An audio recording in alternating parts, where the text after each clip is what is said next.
प्रश्न है कि ईश्वरीय ज्ञान की विशेषता क्या है। आवाज आ रही है आप लोग के पास? आ रही है। हाँ जी। ईश्वरीय ज्ञान की विशेषता क्या है? तो बताया गया कि ईश्वरीय ज्ञान की विशेषता है कि किसी को लिटरेचर दे दिया जाए तो उससे काम नहीं होता। किससे काम होता है? सम्मुख सुनने और सुनाने की चीज है ज्ञान। सम्मुख सुनने और सुनाने की चीज है। तो सम्मुख मतलब इशारा दिया गया है महावाक्यों में। सतमुख, जो रिसीव करने वाला है, जो पढ़ने वाला है, पुरुषार्थी है, उसका बुद्धि रूपी जो मुख है वो रिसीव ग्रहण करता है। तो किसकी तरफ उसका मुख हो? असत्य की तरफ ना हो। किसकी तरफ हो? सत्य की तरफ। सत्य मतलब इशारा दिया गया, सत्य मतलब है परम सत्य, जो सत्य है। आज सत्य हो कल गलत हो जाए, साबित हो जाए, ऐसा नहीं। आज सत्य है और सदा सत्य रहेगा। जब हम कहते हैं सदा सत्य, सत्य मतलब सार, ध्यान रखिएगा, सबके होने का कारण, उसको कहते हैं सत्य। असत्य क्या है? जो चीज आज है कल नहीं भी हो सकती है, वो सब असत्य है।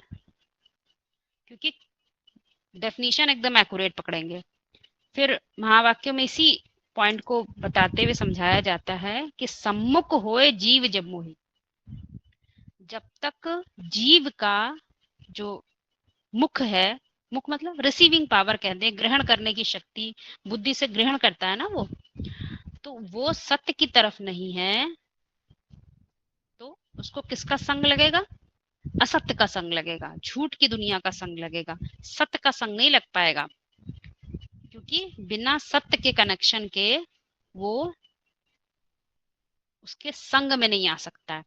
समझिएगा, संग, सत्य संग, क्या इंपॉर्टेंट है? सत्य का संग करना।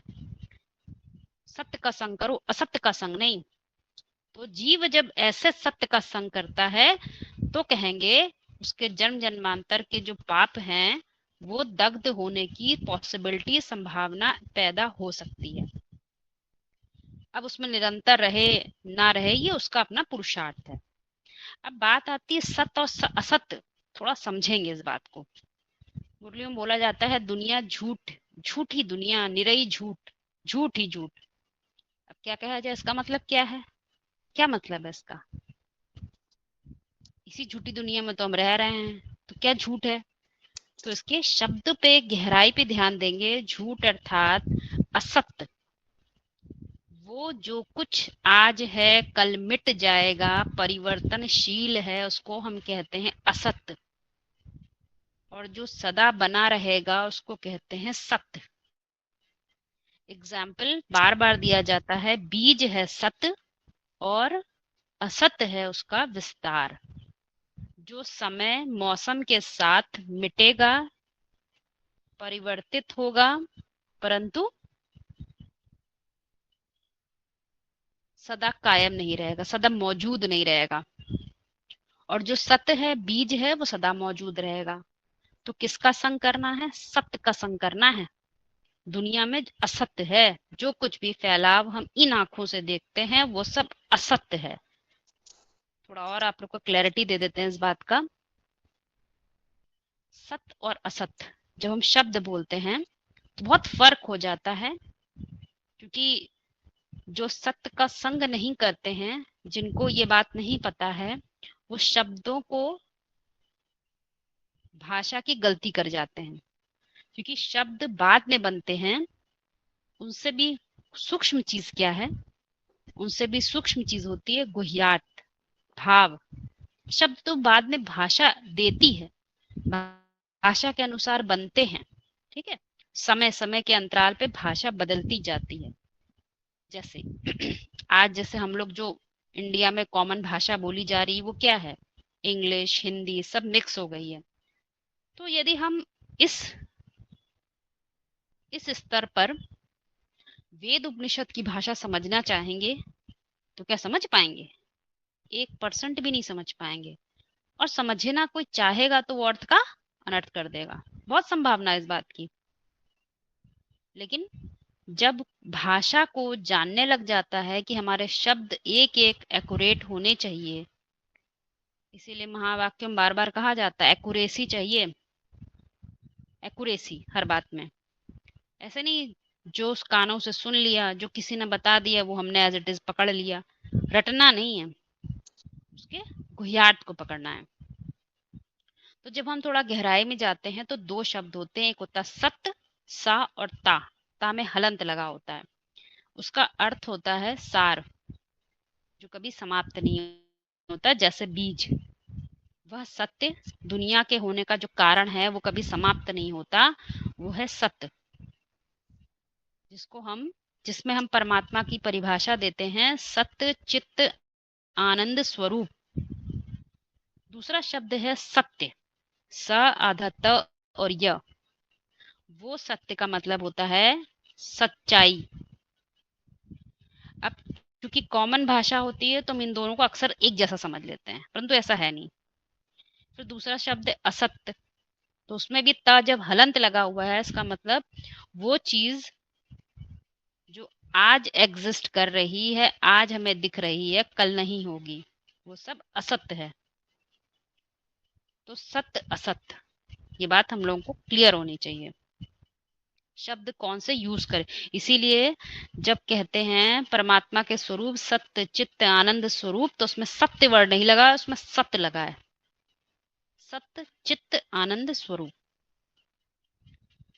तो बताया गया महावाक्यों में कि जब जीव उस सत्य के तरफ उसका मुख होता है, तब उसका वो संग करता है,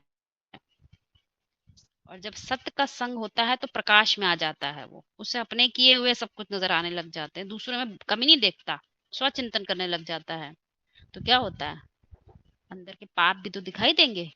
पाप किसके कारण होते हैं, देहभान के कारण होते हैं, मैं ये हूं मैं वो हूं, उसके कारण सब पाप होते हैं। तो जब वो दिखते हैं तो क्या संभावना पैदा होती है, तुम उसको बदल लो।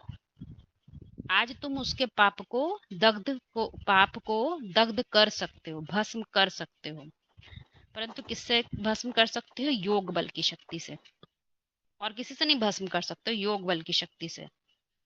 अब योग बल क्यों बोला, ज्ञान बल क्यों नहीं कह दिया? तो जान कितना भी लो, जानने से कुछ होगा भी नहीं।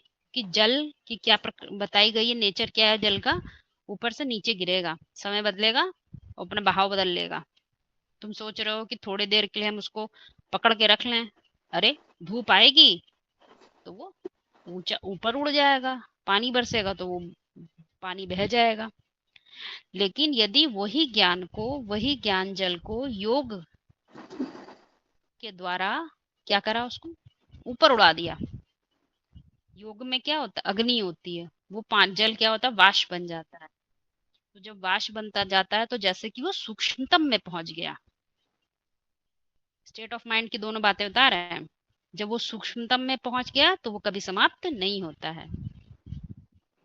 चित्त के लेवल पे उतर आई कोई बात, तब कहेंगे योग बल काम करने लग जाता है।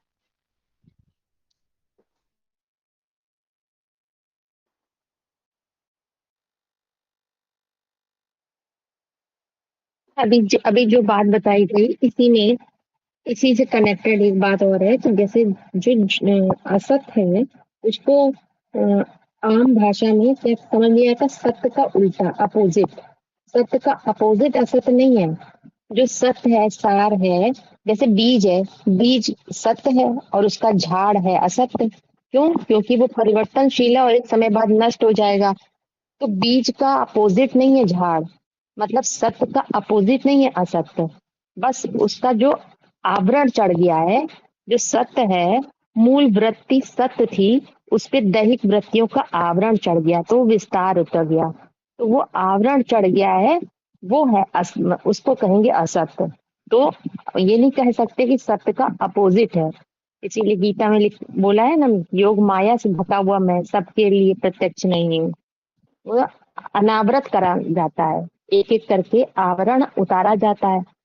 तो उसका बीज का वो विस्तार है, उसका अपोजिट नहीं है। बीज का विस्तार है उसका झाड़।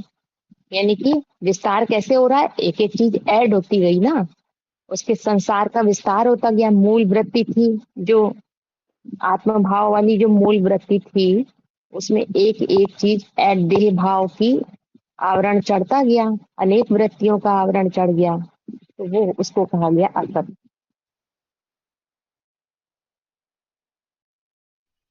इसी से कनेक्टेड एक प्रश्न पूछा जाता है अक्सर कि किसका संग करना चाहिए, इसकी भी नॉलेज चाहिए। संग करना है तो किसका करना है, तो किसका संग करना है, सत्य का संग करना है। परंतु से सत्य सिर्फ जानकारी रह जाए, जान ले उसको, तो संग कहाँ हुआ। संग कब होता है, जब संबंध बनते हैं। बहुत बार महावाक्य में इशारा, संबंध, संबंध में समान बंधन, और वो किसके द्वारा बनते हैं, साकार के द्वारा बनते हैं। साकार क्या, अरे ज्ञान तो निराकार है, पर निराकार ज्ञान को साकार तुमने किया ही नहीं, संबंध बनेगा, नहीं बनेगा। हमने जान लिया शिव ही सत्य है, क्या कनेक्शन तुम्हारा उससे, शिव के सत्य होने से तुम्हारा क्या कनेक्शन। उसको ढूंढे खोजे तो जैसे कि वो निराकारी ज्ञान साकार होगा।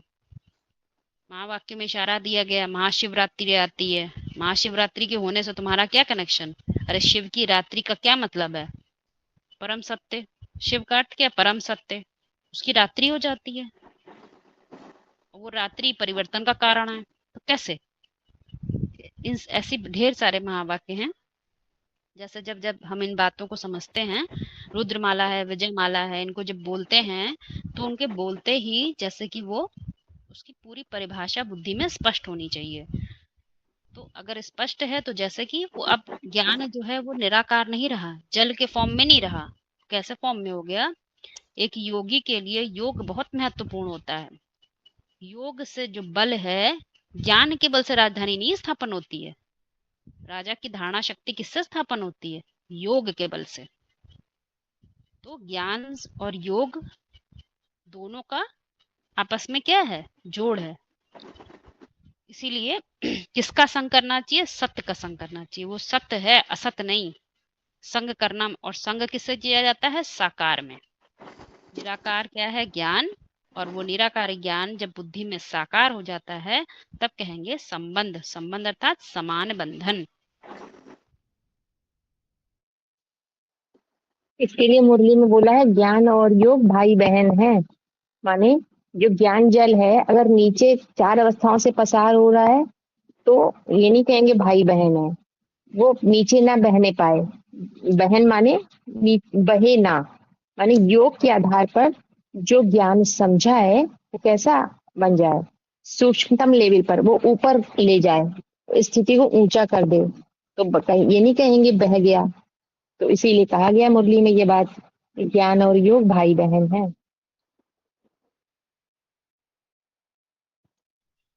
एक प्रश्न आया है कि इशारा दिया जाता है महावाक्यों में कि शिव बाप कुमारी कन्या में नहीं आते, किसमें आते हैं, पतितम कामी कांटे में आते हैं। बड़ी सूक्ष्म बात है समझने की। यदि इस बात को हम देह के लेवल पे लगा लेंगे तो बात स्पष्ट नहीं होने वाली है, क्योंकि देह के लेवल का ये ज्ञान ही नहीं है, साबित नहीं होता। तो कन्या क्या है, पुरुष क्या है, माता क्या है, इनकी परिभाषाएं अनेकों बार समझाई गई हैं। अब यदि हम भूल जाते हैं तो ज्ञान ही नहीं रहा। आज समझा कल निकल गया बुद्धि से, जितना समझा वो ज्ञान तत् सत्य बना ही नहीं। बिना योग के वैसे भी कोई सत्य बन नहीं सकता, योग का बल बहुत जरूरी है। तो केवल इंफॉर्मेशन हो गई, हमने ढेर सारे 100-200 मुरलियां पढ़ ली, कहेंगे हमें बड़ा ज्ञान हो गया। तो ज्ञान पढ़ने से नहीं होता है, ज्ञान होता ही है योग से। जोड़, तुमने सत्य से क्या संग किया, संग किया होगा तो कोई सार भी निकला होगा। तो मुख्य बात है समझने की कि आत्मा में, आत्मा जब हम कहते हैं तो आत्मा तो न्यूट्रल, मतलब कोई उसको ये नहीं कहेंगे वो मेल है या फीमेल है, ऐसा तो नहीं कह सकते, क्योंकि मेल फीमेल कहाँ होते हैं, शरीर में होते हैं।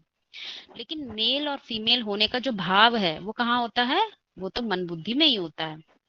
मन बुद्धि की शक्ति जो होती है वो दोनों तरीके से काम करती है, गिवर के तरीके से भी काम करती है और रिसीवर के तरीके से भी काम करती है। गिवर मतलब कौन हो गया, पुरुष हो गया। किसी का ऑडियो ऑन है, ऑफ करें।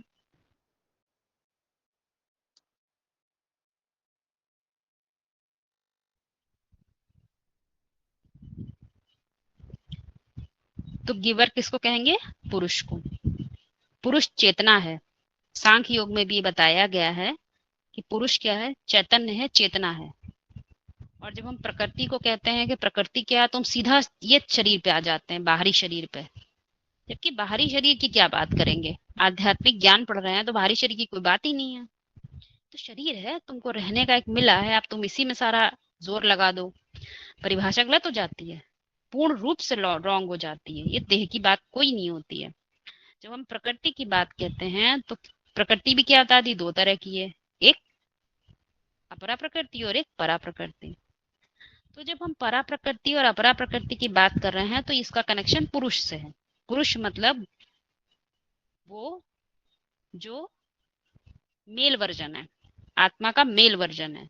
मेल का मतलब जिसमें चैतन्यता है, और उस चैतन्यता के आधार पे वो सत्य का संग करता है, सत्य को रिसीव करता है, सत्य को बुद्धि में ग्रहण करता है, उतार लेता है। और जिसका व्यक्तित्व का नाम शास्त्रों में बताया गया है नारायण, कहीं और नहीं रमण करता। कहाँ रमण करता है? ज्ञान जल में। और वो कौन सा ज्ञान है? सत्य। सत्य का ज्ञान है। तो किसका संग किया उसने? सत्य का संग किया। वो सत्य का संग करता है, और जैसे जैसे वो उस बात के सार को पकड़ता जाता है, अपने लिए पर्टिकुलर सत्य बनाता जाता है, तो वो प्रकृति उसकी आत्म भाव वैसा वैसा जैसे कि बनता चला जाता है। वो आत्म भाव को जो नाम दिया है उसको हम क्या कहते हैं? उसको हम क्या कहते हैं शास्त्रों में? हम उसको कहते हैं लक्ष्मी। लक्ष्मी के पास अमृत का जो पात्र होता है वो पहले से तो नहीं होता। क्या होता है? मंथन होता है तो उसके पास वो प्रकट हो जाता है। वो भी अंत में प्रकट होगा, अंत में उससे तक पहुंचेगा। पूरा हलाहल विष निकल जाए, सारा मंथन हो जाए, उसके बाद जो अमृत निकलता है वो किसके पास होता है? वो होता है लक्ष्मी के पास। लेकिन लक्ष्मी से भी पहले तो कोई है जिसने मनन चिंतन किया, वो होता है मेल वर्जन, जिसको हम कह सकते हैं मेल प्लग।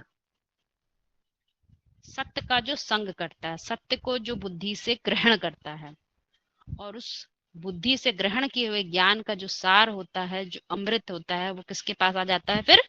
लक्ष्मी के पास। एक और इशारा इसी में जोड़ देते हैं आप लोग के लिए। कई बार महावाक्य में उसको वेदांती बोल देते हैं। वेद से, वेद मतलब अपौरुषेय ज्ञान।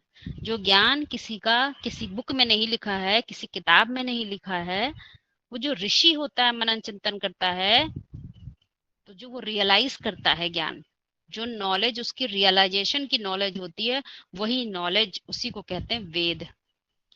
वही वेद जब पूरी तरह से समझ में आ जाते हैं, उतर जाते हैं, तो उसको उसको क्या कहते हैं उपनिषदों का आखिरी अध्याय, उसको कहते हैं वेदांत। वेदों का जो अपौरुषेय ज्ञान था उसको अंत तक पहुंचा दिया। अब उसमें कुछ बचा नहीं, सार में आ गया पूरा। और जो जिस व्यक्ति को, जिस पुरुषार्थी को उसका जानकारी हो जाती है, उसको नाम दिया जाता है, टाइटल दिया जाता है वेदांती। अब बात समझ में आ गई आप लोगों को कि आत्मा में दोनों प्लग होते हैं, मेल प्लग और फीमेल प्लग। इसको हम गिवर और रिसीवर भी कह सकते हैं। तो अब बात आती है मैं किस में आता हूँ? तो जो परम सत्य है वो कौन रिसीव करेगा? फीमेल वर्जन तो रिसीव नहीं कर सकते, क्योंकि वो तो प्रकृति है।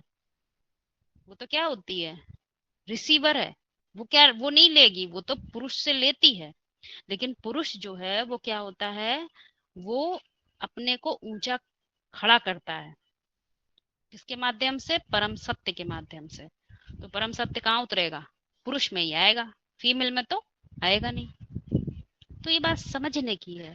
इशारे दिए जाते हैं, मैं कन्या पे सवारी नहीं करता हूँ, तो सवारी करना, प्रवेश करना, ये जो शब्द दिए जाते हैं, यदि इनका देह के आधार पर अर्थ लगाया जाएगा तो ये आध्यात्मिक ज्ञान की गलत विवेचना हो गई। पूर्ण रूप से ये ज्ञान जो है जहां लगना चाहिए वहां तो लगा ही नहीं। जब ज्ञान का नाम ही आध्यात्मिक है तो आध्यात्मिक दृष्टिकोण ही रखेंगे। उससे नीचे किसी भी हाल में नहीं उतरेंगे। तो बात समझ में आने लग जाएगी, बुद्धि के पट खुल जाएंगे, पूर्ण रूप से खुल जाएंगे।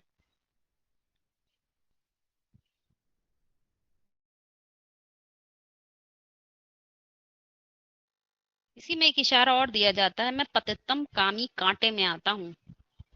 कुमारी कन्या में नहीं आता, पर किस में आता हूँ? पतितम कामी कांटा। इशारा भी दे दिया। कामना पैदा करने से ही ये जगत तैयार होता है, परंतु प्रकृति थोड़ी कोई कामना करती है। उसके ऊपर कौन होता है? उसके ऊपर तो पुरुष है, मेल वर्जन। और पुरुष का कनेक्शन होता है आत्मा से। आत्मा को ही पुरुष कहा जाता है।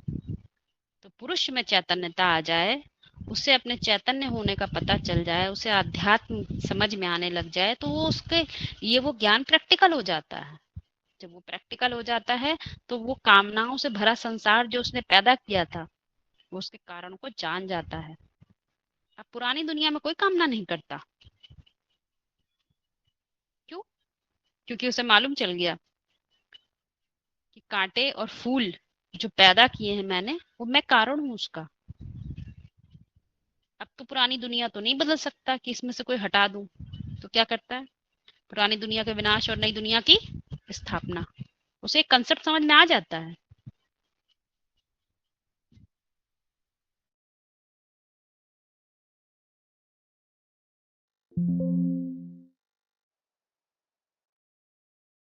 दीदी अभी आपने कहा है ना कि कामना करने वाला पुरुष है, थोड़ा इसको क्लियर कर दीजिए। प्रकृति और पुरुष का एक छोटा सा उदाहरण ले लेते हैं। जैसे कोई वृक्ष है, वृक्ष तो अपने अपने आधार पर खड़ा होता है। वृक्ष, उसको कोई सहारा थोड़ी देता, वो कैसे खड़ा होता है? अपने आप खड़ा होता है। उसकी सारी शक्ति कहाँ होती है? पुरुष के खड़े होने की शक्ति कहाँ उसे मिलती है? बीज से मिलती है। बीज से कहें, उसके आधार से मिलती है, लेकिन वो अपने आप ही तो खड़ा हुआ है। परंतु वो प्रकृति जो एक बगल में लगी हुई बेल है, वो प्रकृति ले ले, उदाहरण ले रहे हैं यहाँ पर हम लोग। तो वो किसके सहारे खड़ी होगी? बहुत ऊपर पहुंच जाएगी, जटिलता पैदा कर देगी, पूरे वृक्ष को जकड़ देगी एकदम। लेकिन उसका अस्तित्व कितनी देर तक है? जितनी देर तक उसको काटा नहीं जा रहा है। क्योंकि उसका अस्तित्व किस पर निर्भर कर रहा है? पुरुष पर। यहाँ ध्यान रखिएगा, यहाँ सिर्फ उदाहरण लिया गया है, इसको कल्प वृक्ष ना जोड़ें आप लोग, ठीक है? तो जैसे कि एक अस्तित्व वो है जो अपने पर खड़ा होता है, किसी और का सहारा नहीं लिया है उसने। और जो प्रकृति होती है वो डिपेंडेंट होती है, आश्रित होती है, वो स्वतंत्र नहीं होती है। वो हमेशा पुरुष के अधीन ही रहेगी। ये नियम है, प्रकृति को पुरुष के अधीन ही चलना पड़ता है। इसीलिए पुरुष को बुद्धि, आज की दुनिया में पुरुष समझ लेते हैं बाहर के पुरुष को, परंतु वो पुरुष एक एक टाइटल है, लेकिन वास्तव में जो पुरुष है उसका अर्थ होता है आत्मा। जो आत्मा बीज होता है वो किसी का आधार लेता है क्या? वो अपने में ही उसका अस्तित्व पूरा होता है।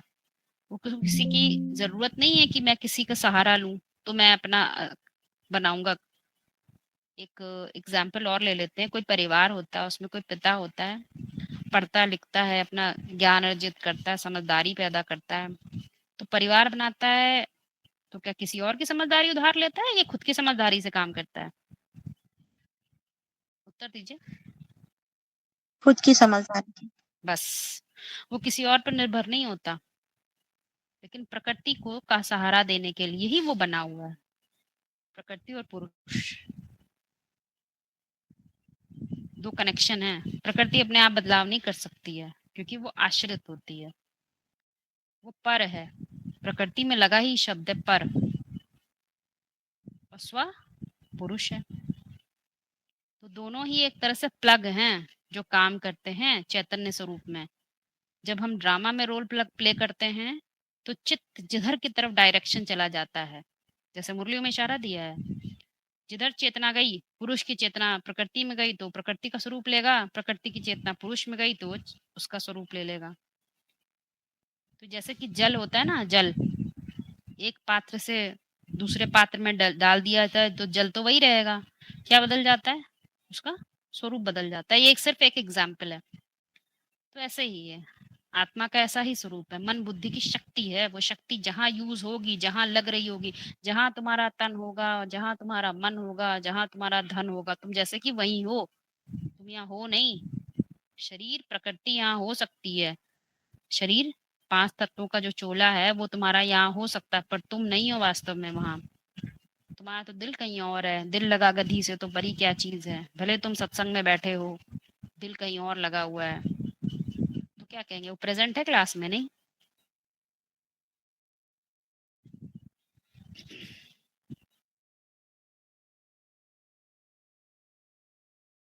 इस पर और क्वेश्चन हो तो करें।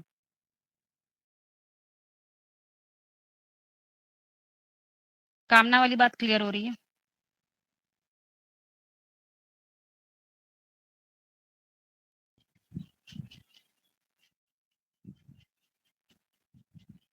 क्योंकि जो कामनाओं संसार पैदा होता है, वो जो इंद्रियों को सिंबॉलिक दिखाया गया है, किसका सिंबल है? आत्म भाव का सिंबल है, आत्मा का सिंबल है, 11वीं इंद्रिय के रूप में। दुनिया में उसको पुरुष का चिन्ह दिखा देते हैं, वास्तव में तो शिव का प्रतीक है। सब बातें कनेक्टेड है। जब आप उस चीज को बिल्कुल सूक्ष्म में देखेंगे तो जितने भी दुनिया में चित्र चरित्र दुनिया में जो बनाए जाते हैं, वो सब वास्तव में अंदर से ही बाहर आते हैं। जो अव्यक्त था वही व्यक्त हो जाता है, कहीं मूर्त रूप में, कहीं कविता के रूप में, कहीं संगीत के रूप में, कहीं लय सुर ताल के रूप में, कहीं चित्रों के रूप में, कहीं शास्त्रों के रूप में। अलग कुछ भी नहीं है। जो अव्यक्त था वही अपने को व्यक्त करता है। मनुष्य के पास इतनी चैतन्यता होती है कि वो उसको व्यक्त कर लेता है, उसके पास बौद्धिक शक्ति है। इसीलिए आत्मा को क्या कहते हैं? मन बुद्धि की शक्ति। और ये मन बुद्धि की शक्ति खास तौर पे किसके पास है? मनुष्यों के पास, जिनके पास मनन चिंतनशीलता होती है।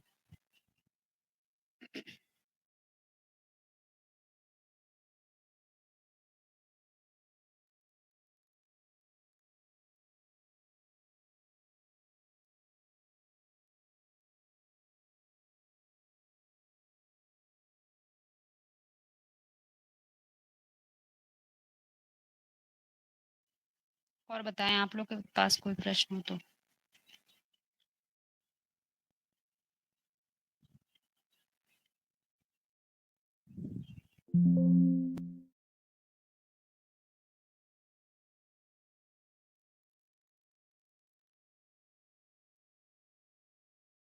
एक प्रश्न आया, आत्मा क्या होती है, अपने यथार्थ रूप को कैसे पहचाने और उसमें टिकें।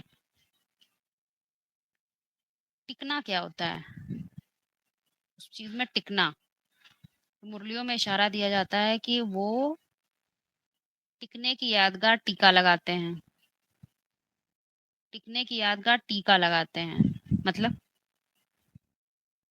और टीका कौन लगाते हैं? पुरुष लगाएंगे, फीमेल नहीं लगाती, वो तो बिंदी लगाते हैं।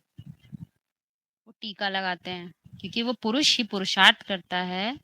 आध्यात्म में ये बात देखें तो मैं समझ में आता है, पुरुष पुरुषार्थ करता है तो टिकता है। और कैसे टिकता है? सूक्ष्म स्थूलता से धीरे धीरे सूक्ष्मता में जाता है। स्थूलता से, स्थूल स्टेज ऑफ माइंड से धीमे धीमे सूक्ष्म स्टेज ऑफ माइंड की तरफ जाता है। तो जैसे कि वो टिकने का अभ्यास करता है। ये क्या है अभ्यास? टिकने का। पहले नीचे था तो स्थूल था, फिर नहीं, थोड़ा सा और सूक्ष्म, थोड़ा सा और सूक्ष्म, तो वो जैसे कि टीका, उसमें टिकता है। दीदी प्रकृति, इसको परम सत्य में भी टिकने वाली बात कह सकते हैं हाँ ना? बिल्कुल बिल्कुल। पुरुष कहाँ टिकेगा? पुरुष प्रकृति में तो टिकेगा नहीं, उसको तो सत्य चाहिए। और जो प्रकृति होती है उसको देखिए क्या दिखाया, उसको बिंदी दिखा दिया।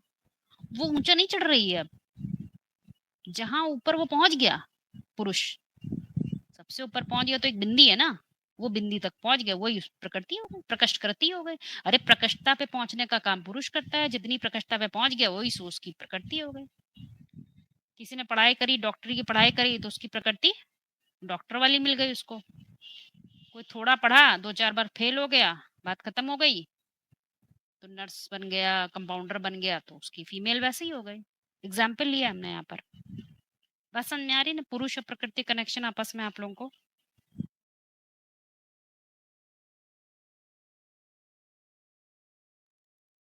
भी नहीं क्लियर हो तो पूछें, ये बहुत इंपॉर्टेंट टॉपिक्स हैं।